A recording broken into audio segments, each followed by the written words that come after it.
పండుగ కాదు, వ్యవసాయాన్ని పండుగ చెయ్యాలి. రైతు రాజు కావాలి అనంటే మీరందరూ కష్టపడి పని చెయ్యాలి. మీ కష్టంలో నిజాయితీ చిత్తశుద్ధి ఉండాలి. మీరు చేసిన శ్రమకు మీరు ఫీజు తీసుకోండి.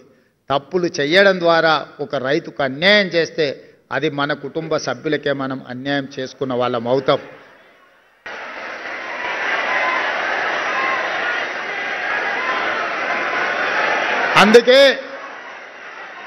అందుకే మీరందరూ కష్టపడితే ఈ తెలంగాణ రాష్ట్రానికి ఈ ప్రభుత్వానికి మంచి పేరు వస్తుంది. రేపటి నుంచి మీరు లక్షలాది మంది రైతులను పరిష్కరించడానికి మీరందరూ ఇక్కడి నుంచి బాధ్యత తీసుకొని బయలుదేరబోతున్నారు. ఇంతకు ముందే పొంగులేటి శ్రీనివాసరెడ్డి గారు మీతోని ప్రతిజ్ఞ చేయించిండు, మీరు చెయ్యాలి మంచి పనులు అని. అందుకే ఈనాడు ఈ ప్రభుత్వం యొక్క ఆలోచనను, గురుతరమైన బాధ్యతను మీ భుజ స్కంధాల మీద పెట్టి తండాలకు గూడాలకు పంపిస్తున్నాం. మాకెవరు ప్రతినిధులు లేరు, మాకెవరికి ప్రత్యేక సైన్యం లేదు.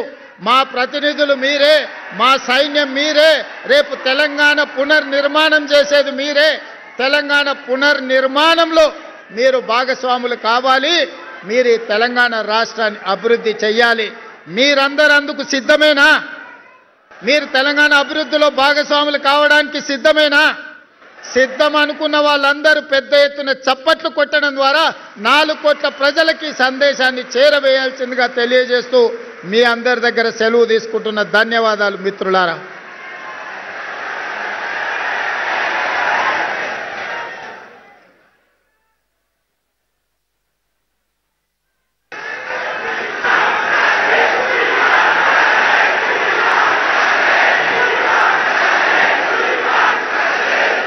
గౌరవనీయులైన